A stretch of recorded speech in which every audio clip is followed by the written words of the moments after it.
सियावर राम जय जय राम, मेरे प्रभु राम जय जय राम। जय मंगल भवन अमंगल हारी, द्रवहु सुदशरथ अजर बिहारी। दीन दयाल वृद्ध संहारी, हरहु नाथ मम संकट भारी। जय श्री राम। मैं ईशु हरवानी, हनुमानगढ़ टाउन, राजस्थान। तुलसी की माला गंगा दर्शन से रोज आपको गंगा दर्शन लाइव दिखाता हूँ, पंचांग सुनाता हूँ। आज का संक्षेप में पंचांग। ज्येष्ठ मासे शुक्ल पक्षे द्वादशी, तत्पश्चात त्रयोदशी, बुधवार, विक्रम संवत 2081, तदनुसार 19 जून 2024। आज द्वादशी प्रातः लगभग 7:30 बजे तक की है, तत्पश्चात त्रयोदशी। आज का विशेष दिन एकादशी, व्रत तोड़ने का समय 5:33 से 7:28। चंपक द्वादशी, विंछुड़ो, प्रदोष व्रत, रवि योग, वट सावित्री व्रत प्रारंभ, स्वासिद्धि योग, अमृत सिद्धि योग। ये था आज का संक्षेप में पंचांग। कल हमने आपको तत्वार्थ रामायण से पराभक्ति के दर्शन की कथा सुनाई थी। आज हम आपको सुनाने जा रहे हैं लंका दहन। फिर तो हनुमान जी ने एक के बाद एक मकान पर छलांग लगाकर लंका जलाना प्रारंभ किया। चारों ओर से पवन छूटने लगी। हनुमान जी वायुपुत्र हैं, वायुदेव अग्नि के मित्र हैं। अग्निदेव हनुमान जी के अत्यंत शीतल हो गए। हनुमान ने एक एक राक्षस के घर के ऊपर कुदान लगाकर प्रत्येक के घर में अग्नि लगा दी। रावण का राजमहल जल गया। इंद्रजीत, जम्बू, मारीच, कुंभकर्ण सबके महल जलने लगे। सारी लंका धक धक धक धक करके जलने लग रही थी। राक्षसी अत्यंत घबराए थे, हाय हाय करके रोने लगे। हनुमान जी पूछ को चारों ओर घुमाने लगे। जहां अग्नि दिखाई न पड़ती वहीं पूछ को जाने की आज्ञा देते। हनुमान जी को देखकर तो सभी कतरा जाते थे। पहले वाला आ गया। हनुमान जी को देखकर तो सभी कतरा जाते थे। पहले वाला आ गया, पहले वाला आ गया, ये तूफान मचाएगा। राक्षस राक्षियों बहुत व्याकुल हो गए। सभी घर छोड़ छोड़कर बाहर निकल कर भागे। कुछ लोग तो दूसरी मंजिल से कूदकर नीचे गिर रहे थे। बाहर जाने के बाद कुछ को याद आती थी कि आभूषणों की पेटी तो अंदर ही रह गई थी। पीछे मन होता था कि अब जलने दो, न अंदर तो मकान सुलग रहा है। किसी को याद आती कि बूढ़ी अम्मा अंदर ही रह गई है, तो कोई कहता अब तू बाहर आ गया है, बूढ़ी की चिंता मत कर। बाहर आने पर एक राक्षसी को याद आया कि बालक तो पालना में ही लेटा रहा।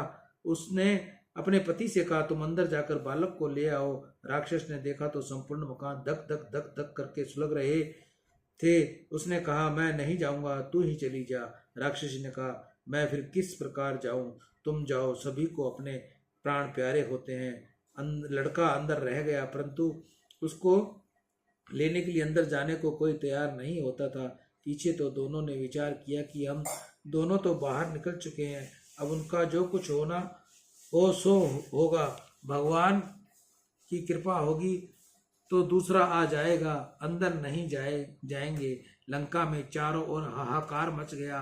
राक्षस राक्षसियां रावण को गाली देते थे, यह सीता जी को ले आया, उसी से यह अनर्थ हुआ है। यह कोई वानर नहीं, लंका का काल आया है। हम जो कहा यह कपि नहीं होई, वानर रूप धरे सुर कोई। साधु अवज्ञा कर फल वैसा, जरई नगर अनाथ कर जैसा। जो राम नाम को करता हो, सीताराम सीताराम इस प्रकार कीर्तन करता हो, उसका घर हनुमान जी ने छोड़ दिया, विभीषण का घर छोड़ दिया। इससे अलावा लंका में ऐसा कोई घर बाकी रखा ही नहीं जो जला न हो। जारा नगर निमश एक माही, एक विभीषण कर ग्रह नाही। राक्षस राक्षसियों को खबर पड़ी तो राम नाम का जप करने से यह प्रसन्न होता है। इस प्रकार हनुमान जी का सत्संग हुआ और राक्षस भी सीताराम सीताराम इस प्रकार कीर्तन करने लगे। तब हनुमान जी को दया आई। उन्होंने हुंकार करके कहा राम जी के सेवक चारों ओर घूम रहे हैं, ऐसे अनेक सेवकों में से मैं अकेला ही यहाँ आया हूँ। मैं लंका का विनाश करूंगा। अब तुम्हारा विनाश होना है। परमात्मा के साथ तुम विरोध करते हो, यह तुम्हारा काल आया है। उसके बाद हनुमान जी समुद्र के किनारे गए और पूछ को शांत किया। उन्होंने दूर से देखा कि सारी लंका धक धक धक धक जल रही है। यह देखकर हनुमान जी को आनंद तो हुआ, पर पीछे मन में विचार आया कि यह सब जलता दिखाई दे रहा है, कुछ भी बाकी नहीं रहा, सारी लंका जल रही है। इस अग्नि में कदाचित सीता भी जल गई हो तो मैं बांदर ही तो हूँ, इसलिए मैंने क्रोध में कुछ विचार किया नहीं। मैंने क्रोध में संपूर्ण लंका जला डाली, सभी कुछ जलता दिख रहा है। सीता जी का क्या हुआ? क्रोध में कदाचित अनर्थ होगा तो मैं राम जी के पास किस प्रकार जाऊंगा? मैं क्रोध में बहुत ही खोटा काम किया, सारी लंका जला डाली, तनिक भी विचार नहीं किया कि मैंने राम जी के कार्य का विनाश ही किया है।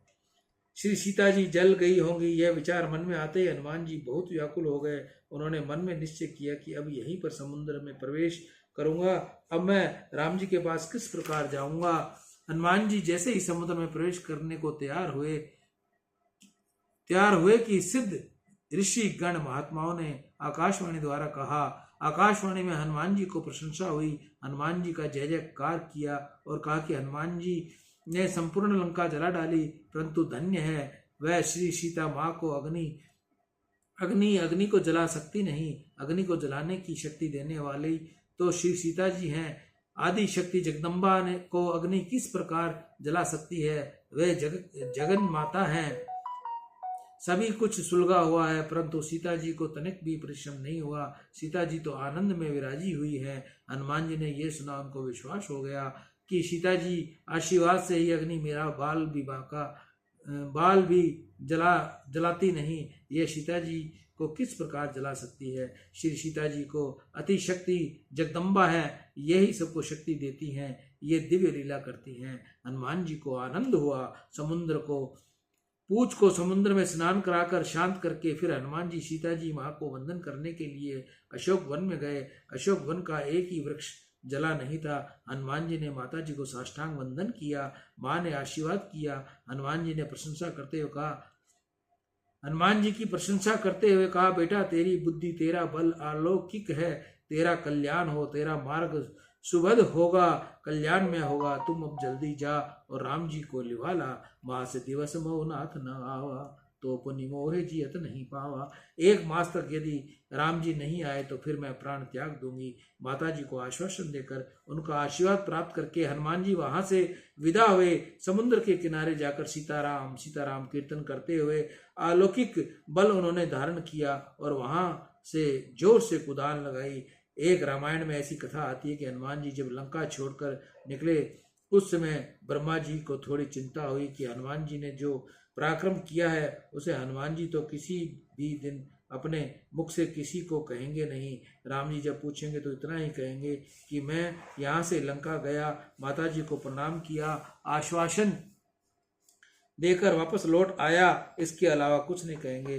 पर लंका में इन्होंने जो पराक्रम किया है उसकी खबर राम जी को अवश्य पढ़नी चाहिए। हनुमान जी की आत्म प्रशंसा कभी करते नहीं। आत्म प्रशंसा वह मरण है। मैंने यह किया, मैंने वह किया, ऐसा जो कहता है उसके पुण्य नाश हो जाते हैं। ये तो परमात्मा श्री राम जी ही जीव को शक्ति बुद्धि देकर उसके हाथ से महान कार्य करवाते हैं।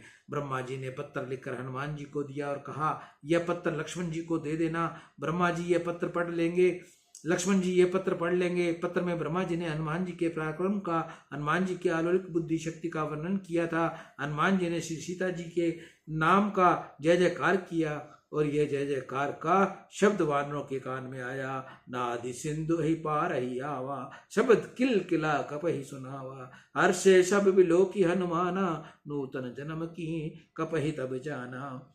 शब्द सुनकर वानरों को विश्वास हो गया कि हनुमान जी काम करके आ गए मालूम होते हैं। ये आतुरता से हनुमान जी की प्रतीक्षा करने लगे। इतने में तो हनुमान जी के दर्शन हो गए। हनुमान जी समुद्र के किनारे पर्वत को ऊपर उतारे वानर दौड़ते हुए गए।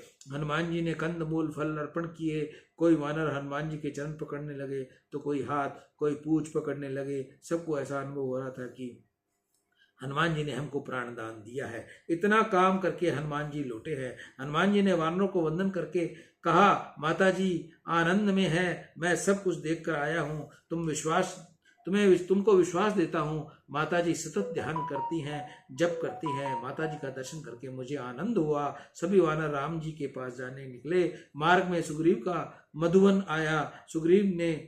सुग्रीव के मामा दधिमुख इस मधुबन की रक्षा करते थे। हनुमान जी की आज्ञा से सभी वानर मधुपान करने लगे। इससे दधिमुख को बहुत खोटा लगा। दधिमुख के साथ वानरों का भयंकर युद्ध हुआ। दधिमुख सुग्रीव के पास दौड़ा गया और कहने लगा, कोई मानवता ही नहीं, अनेक वर्षों से रक्षित तुम्हारा मधुबन छिन्न भिन्न हो गया है। सुग्रीव को विश्वास हो गया कि ये लोग काम करके आए हैं, इसलिए मधुपान कर रहे हैं। जो न होती सीता सुधि पाई, मधुबन के फल सकही न खाई, सकही की खाई।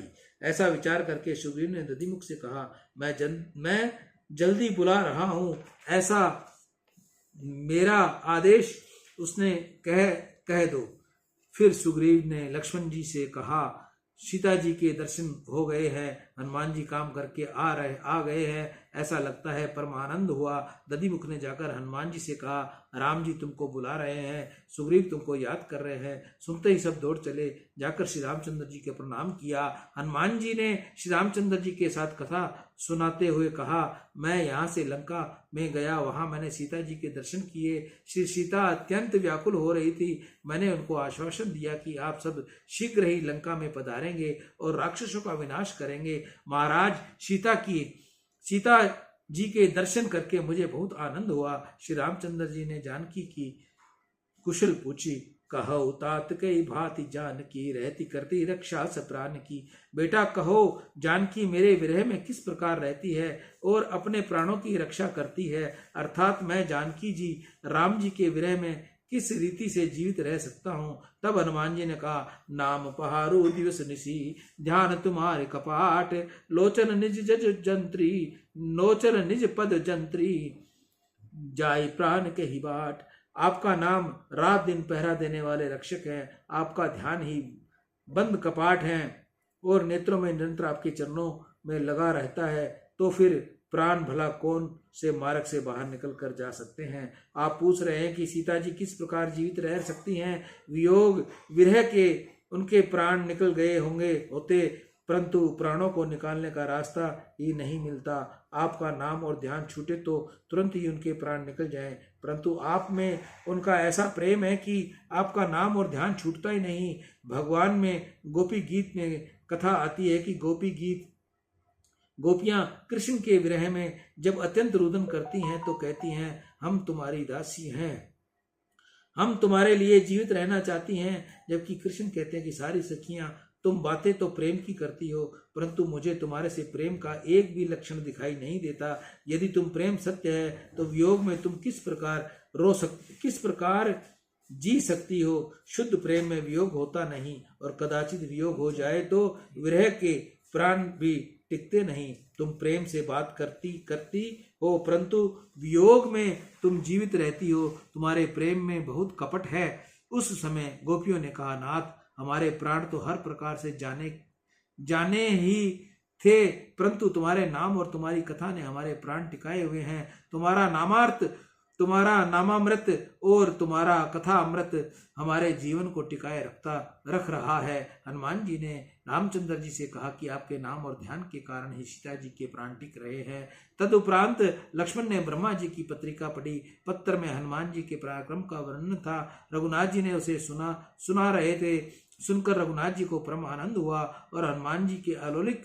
कार्य किया है ऐसा कोई कर नहीं सकता। मैं हनुमान को क्या दूं, हनुमान के अत्यंत उपकार हैं। मालिक की आंखें भीनी हो गई और उन्होंने हनुमान जी से कहा, सुनहि कपित ही समान उपकारी, नहीं कोई सुर नर मुनि तनुधारी, प्रति उपकार करो का तोरा, सन्मुख होई न सकल मन मोरा, सुन सुत तेहि उरनि मैं नाही, देखो करी विचार मन माही। हनुमान, तेरे उपकार का बदला किस प्रकार चुकाऊं, ऐसा लगता है कि कभी भी तेरे ऋण को नहीं चुका सकूंगा। श्री राम जी ने हनुमान जी को इस प्रकार प्रशंसा की। तब हनुमान जी ने कहा, महाराज, मैं प्रशंसा के योग्य नहीं, यह तो आपकी कृपा से हुआ है। वानर में अक्ल ही कितनी होती है, केवल एक वृक्ष से दूसरे वृक्ष पर कुदाल लगाने की। मेरे पास कुछ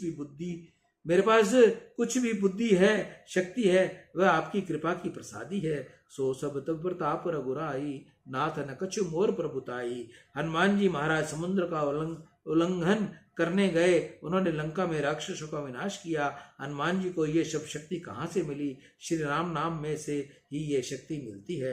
परमात्मा श्री राम कृपा करें तो श्री राम की प्रीति होती है। मनुष्य ने अनेक जन्मों में इतने पाप किए हैं कि उसकी राम नाम में प्रीति होती ही नहीं है। श्री राम नाम अतिशय सरल है। 12:30-1 बजे यहाँ से घर गया और 5 बजे के उपरांत आया। उस समय राम नाम का कितना जप किया। घर जाकर जिमीकंद और आलू का जाप किया है। मनुष्य खाए या खोटा नहीं, मनुष्य भूखा रहे, यह भगवान को स्वाता नहीं। गीता जी में प्रभु जी ने आज्ञा की है, अतिशय उपवास करके शरीर को और मन को अधिक पीड़ा करना नहीं। यह खाने में अतिशय मन में भी रखना नहीं। मन परमात्मा में रखो, परमात्मा के नाम जप में मन को सतत पिरोए रखो। मनुष्य परमात्मा के नाम के साथ प्रीति करे तो ही उसका पाप छूटता है। पाप अधिकतर सभी करते हैं, पढ़े लिखे भी पाप करते हैं और बिना पढ़े लिखे भी पाप करते हैं। गरीब भी पाप करते हैं और संत और श्रीमंत भी पाप करते हैं। अधिक तो क्या कहूँ, कथा सुनने वाला भी पाप करता है और कथा कहने वाला भी पाप करता है। पाप उसका छूटता है जो परमात्मा के नाम के साथ प्रीति करता है। पुण्य करना यह थोड़ा सरल है, परंतु पाप छोड़ना यह अत्यंत कठिन है। मनुष्य एक और पुण्य करता है, दूसरी ओर पाप भी चालू रखता है। सब कुछ करते हुए हाथ में कुछ नहीं आता। बहुत सी पुस्तकें पढ़ोगे, उससे पाप छूटेगा नहीं। चारों धाम की यात्रा करो, विष्णु याम करो, धर्मशाला बनवाओ, पाप नहीं छूटेगा। पाप तो परमात्मा के नाम के साथ प्रीति करने से ही छूटता है। पाप पहले मन में आता है, पीछे वाणी में, उसके उपरांत आचरण में आता है। पाप जब मन में आए उस समय ठंडे जल से स्नान करो और फिर परमात्मा का नाम स्मरण करो, कीर्तन करो, प्रभु से प्रार्थना करो, हे नाथ, हे मेरे नाथ, मेरा मन मेरे वश में रहता नहीं, कृपा करो, मुझे बचाओ। सच्चे हृदय से प्रार्थना करोगे तो प्रभु रक्षा करेंगे। मन से शरीर से पाप होने वाला है ऐसा लगे तभी भगवान के नाम का कीर्तन करो। परमात्मा के साथ रहकर पाप करे, परमात्मा साथ कर पाप करे, उसकी पाप की वासना छूटती है। पाप की आदत धीरे धीरे छूटती है। पाप की आदत छोड़ने का यह एक ही उपाय है। मन में पाप आए, खोटा विचार आए, आंखों में विकार आए, उस समय परमात्मा का नाम अमृत का पान करोगे तो विषय तुमको नहीं पकड़ सकेंगे। भोगी मनुष्य किसी दिन योगी नहीं हो सकता। कलिकाल का मनुष्य भोगी है, वह योगी होना चाहे तो उसे जल्दी सफलता नहीं मिलेगी। कलयुग में मनुष्य के लिए नामामृत ही एक सरल उपाय है। राम नाम कलि अमित मत दाता, हित पर लोक लोक पितु माता। कहीं नहीं कलि कर्म न भगति विवेकु, राम नाम अवलंब हुए को। परमात्मा की उपेक्षा भी प्रभु का नाम श्रेष्ठ है। जगत राम जी के अधीन है, परंतु राम नाम के अधीन है। यह नाम है वह प्रभु को प्रकट होना पड़ता है। रूप तो परतंत्र है, परंतु नाम स्वतंत्र है। जब जहाँ वैष्णव प्रेम से राम नाम का जाप करते हैं, वहां भगवान को प्रकट होना पड़ता है। थोड़ा विचार करो तो ध्यान में आएगा कि परमात्मा का स्वरूप जब नाम से प्रकट होता है तभी जीव को लाभ है। ईश्वर तो सर्वव्यापक है, सर्व काल में है, सब ठिकानों में विराजे हुए हैं, परंतु जीव के लिए इसका अधिक उपयोग नहीं। वह सर्वव्यापक परमात्मा को महापुरुष नाम से प्रकट करते हैं। निर्गुण निराकार ईश्वर सर्व काल में ही है और सब में है। देश काल की उपाधि ईश्वर के लिए नहीं। अमुक स्थान में ईश्वर है, अमुक में नहीं, ऐसा नहीं है। परमात्मा अंदर बाहर सर्वत्र है। ईश्वर अपने अंदर है, फिर भी जीव अज्ञानी है। अंदर भगवान विराजे हुए हैं, फिर भी जीव अत्यंत दुखी होता है। किसी की छाती में बहुत दर्द हो तो अंदर विराजे हुए परमात्मा को दया क्यों नहीं आती?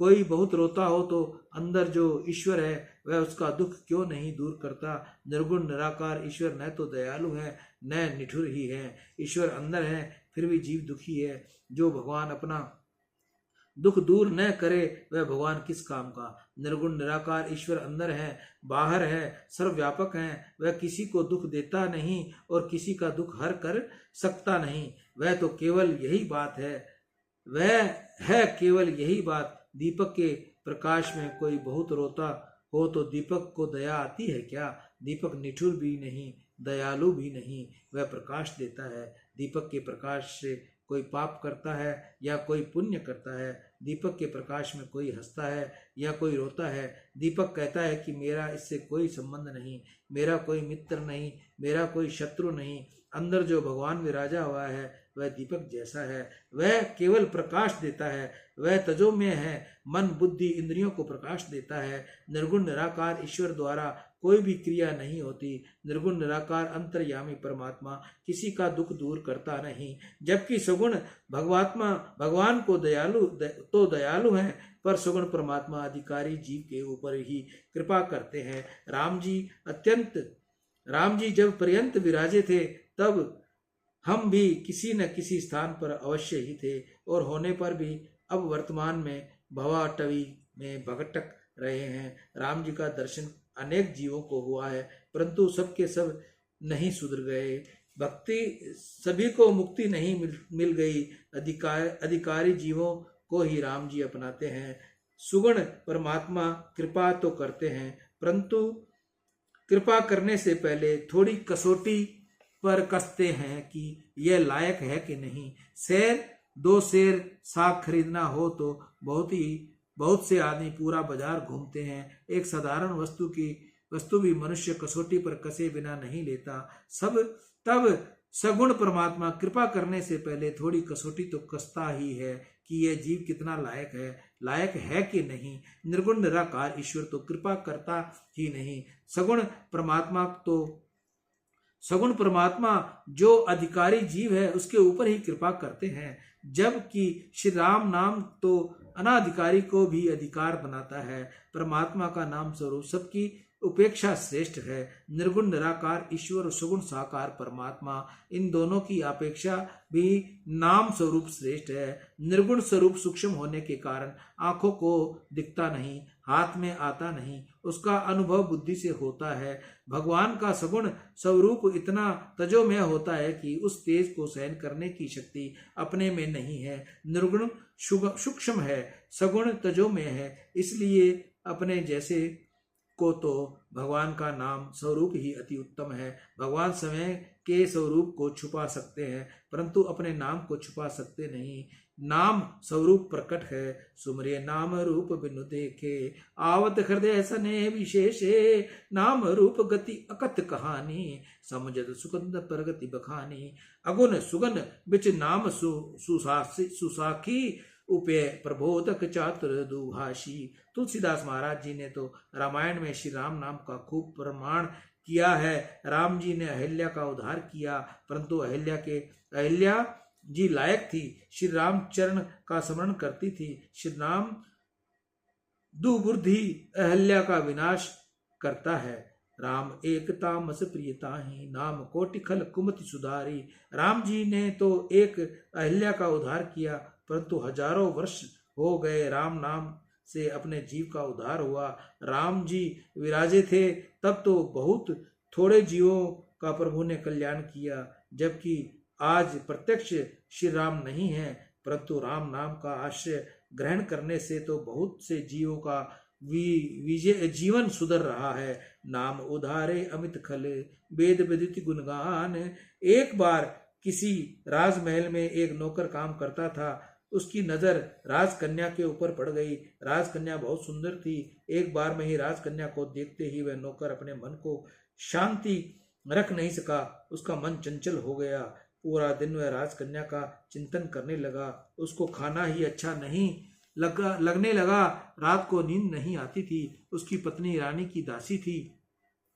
वह दासी की खास सेवा करती थी। रानी का उसके ऊपर स्नेह भी था। दासी पतिव्रता थी। वह पतिदेव को दुखी देखकर बारंबार पूछती थी कि तुम मुझे इस समय उदास क्यों लग रहे हो। पति ने कहा, मेरा दुख दूर कर सके ऐसा कोई नहीं। पत्नी ने पूछा, ऐसा कौन सा दुख है। पति ने कहा, राजकन्या को मैंने जब से देखा है तब से मेरा मन हाथ में नहीं रहा। किसी भी प्रकार से राजकन्या मुझे मिले तो मैं सुखी हो सकूंगा, परंतु यह संभव ही नहीं है। पत्नी को दया आई। उसने कहा, मैं युक्ति करूंगी। दासी ने रानी के रानी के भारी सेवा करनी प्रारंभ कर दी। सेवा में वशीकरण होता है। एक दिन रानी ने दासी से पूछा, आज तू क्यों उदास लग रही है? दासी ने कहा, मैं क्या कहूँ, पति का सुख यही मेरा सुख है, पति का दुख ही मेरा दुख है, मेरे पति देव दुखी हैं। रानी ने पूछा, दुख का कारण क्या है? दासी ने कहा, महारानी,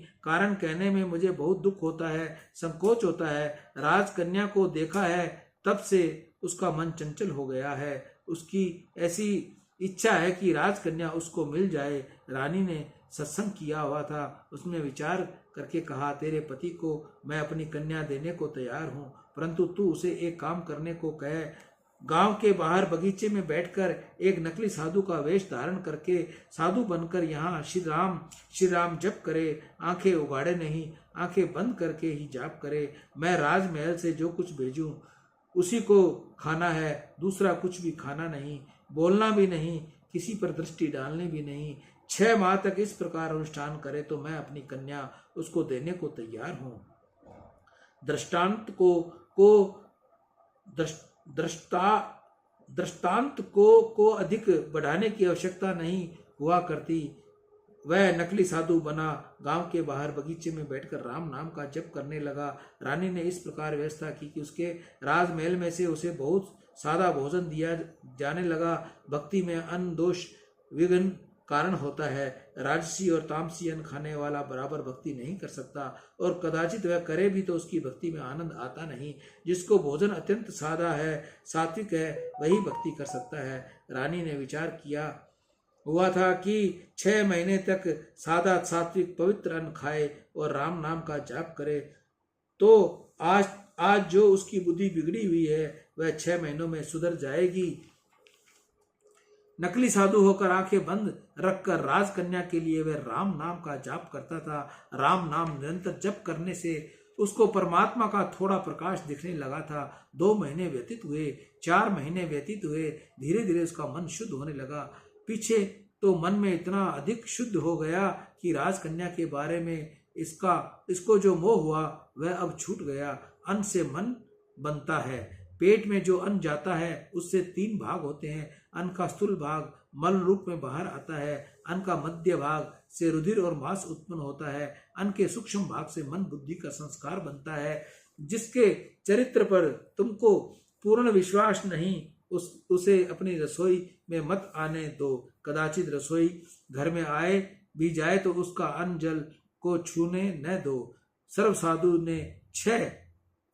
पूर्व साधु ने 6 महीने तक नियम से सादा भोजन किया, आंखें बंद रखकर नकली साधु होकर राम नाम का जाप किया। 6 महीने के उपरांत वह सच्चा साधु बन गया। उसके हृदय में स्वभाव का परिवर्तन हो गया। रानी राजकन्या को लेकर वहां आई। उसने कहा कि महाराज, अब आंखें खोलिए, मैं अपनी कन्या तुमको देने आई हूं। उस व्यक्ति ने कहा, अब मुझको देखने की इच्छा होती नहीं, किसी सुंदर राजकुमार के साथ इसका विवाह कर दो। मैं इसको प्रणाम करता हूँ, मुझसे भूल हुई थी। राम नाम ने अनेक की बुद्धि सुधारी है। दुर्बुद्धि ही राक्षसी है। रामचंद्र जी ने अहल्या का उद्धार किया। इसमें क्या आश्चर्य है। राम नाम अनेक जीवों की दुर्बुद्धि सुधारता है। राम जी की तुलना में भी राम नाम की महिमा विशेष है। श्री नाम के साथ प्रीति करोगे तो पाप छूटेगा। श्री राम नाम के साथ प्रीति करोगे तो मन का मैल धुलेगा। 1 पैसा नहीं खर्च होगा। श्री राम जप करो, तुम्हारा कल्याण होगा। तुम खूब जाप करोगे तो तुमको ऐसा अनुभव होगा कि ठाकुर जी मेरे साथ हैं। नाम में से रूप प्रकट होता है। परमात्मा के जिस नाम का तुम सतत जाप करोगे, प्रभु का वही स्वरूप तुम्हारे साथ रहेगा। नाम ही रूप को प्रकट करता है। भगवान शंकर माता पार्वती को यह कथा सुना रहे हैं। प्रभु ने हनुमान जी को आलिंगन किया। फिर हनुमान जी ने लंका का समस्त वर्णन किया। तब हनुमान जी ने कहा, लंका इस प्रकार होती है तो फिर किस प्रकार से वहां जाना संभव हो सकेगा। सुग्रीव ने कहा, आप चिंता न करो, ये वानर आपके लिए प्राणों का भी आहुति देने को तैयार हैं। ये समुद्र कूद जाएंगे, समुद्र को लांघकर लंका में जाएंगे। शीघ्र ही मंगल मुहूर्त आने वाला है। अश्विनी शुक्ल दशमी शरण संहिता विजयदशमी के इस शुभ मुहूर्त में प्रयाग करेंगे, यह योग्य है। वानर सेना के साथ प्रभु ने विजयदशमी के दिन प्रयाण किया। सियावर राम जय जय राम, मेरे प्रभु राम जय जय राम। जय मंगल भवन मंगल हारी, द्रवौ सुदशिर अजिर बिहारी। दीन दयाल बिरुद संहारी, हरहु नाथ मम संकट भारी। इस प्रकार लंका दहन का हमने आपको पाठ सुनाया। कल हम आपको सुनाएंगे राघवम शरणम गच्छम। कल हम आपको सुनाएंगे राघवम शरणम गच्छ। आज की कथा का यही विश्राम। मैं ईशु हरवानी तुलसी की माला गंगा दर्शन से रोज आपको गंगा दर्शन लाइव दिखाता हूँ, वह पंचांग सुनाता हूँ। जिस माता बहन के घर तुलसी का पौधा विसर्जन हो गया हो और सालों साल आपने उसकी सेवा पूजा अर्चना की है, तो कृपया उस पौधे को आप बाहर मत फेंकिएगा, उसको गली में इधर उधर मत भटकाइएगा। आप उस पौधे को साफ करके उसको अपने पूजा स्थल पर अच्छे साफ कपड़े में लपेट के रखिएगा, उसकी पूजा कीजिएगा। वो अत्यंत ही आपके लिए उपयोगी रहेगा। अगर आप चाहो इस तुलसी काष्ठ से आपको माला बन के मिले, जाप माला मिले, सिमरनी मिले, कंठी माला मिले, तो आप वह पौधा मुझ तक कोरियर करके भेजिए। उससे जो बनने योग्य होगा मैं आपका उससे बनाकर और आपको निःशुल्क सेवा दूंगा। आने जाने का कोरियर आपका रहेगा। मैं ईशु हरवानी, हनुमानगढ़ टाउन, राजस्थान से। राम।